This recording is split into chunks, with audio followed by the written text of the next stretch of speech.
So for this question, we have the height of an equilateral triangle, which is square root 3 minus 4. Right, so it's over here. So just imagine if I draw a equilateral triangle, and then the height over here, this is equals to square root 3 minus 4. Okay, so this portion, square root 3 minus 4 over 2 square root 3 minus 5. So okay, so we know that in the equilateral triangle, right, each angle is equals to 60 degrees. So if we put 60 degrees, what they ask us to do is to find the length of the side of the triangle. Okay, so how do we find the length of the side of the triangle? By looking at this portion. Let's say I just call this x lah.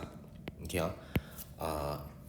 and if you observe, right, we are actually looking at, we can actually form a relationship using this right angle triangle here. Okay, now if we call this as 60 degrees, if you look at this red color triangle, right, actually what you can do is you can use Stochastic. So if you use Stochastic, right, this will be the opposite, this will be the hypotenuse. Now at the same time, this is also the height. So in order not to confuse height as the hypotenuse and the opposite, I'm not going to use h now. So if you consider this as the opposite and this as the hypotenuse and this as our reference angle, you can see that I can form the relationship which is sine 60 degrees equals to opposite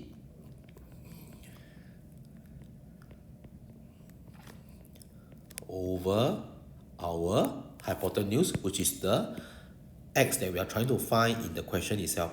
Okay, is the adjacent, is the side of the triangle.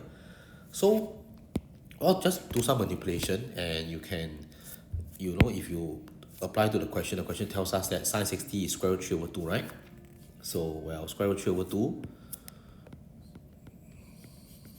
And if we just make x the subject, if I bring my x over, I bring my square root 3 over, you can see that this will be square root 3 minus 4 over 2 square root 3 minus 5 divided by square root 3 over 2. Okay, so if you just work this out, you're going to get likely what you want. So this will be square root 3 minus 4. Now if I just change the division to a multiplication, then I will just flip the fraction. It becomes 2 over square root 3. Alright, so after that, just apply one by one, just apply the multiplication one by one. And you should get 2 square root 3 minus 8 over, okay, so 2 square root 3 minus 8, 2 square root 3 times square root 3. This will give you 2 times 3, which is 6, minus 5 square root 3. Okay, so after that, again, we see that the denominator is a rational number, right? We try not to leave it as it's an irrational number, sorry. So we have to rationalize the denominator. So very simply, we multiply by the conjugate of the denominator, as per what we always do. So you remember that we will never run away from this. Okay, it will always be tested on this. Okay, to rationalize the denominator, okay, using the conjugates. All right. So after that, okay, just work this out one by one. It's 2 square root 3 to 6, you have 12 square root 3. 2 square root 3 to 5 square root 3, you have a 2, 10, a 5, 10. Times square root 3, that will be 30. Minus 8 to 6, that's minus 48. Minus 8 to 5 square root 3, that gives you minus 40 square root 3.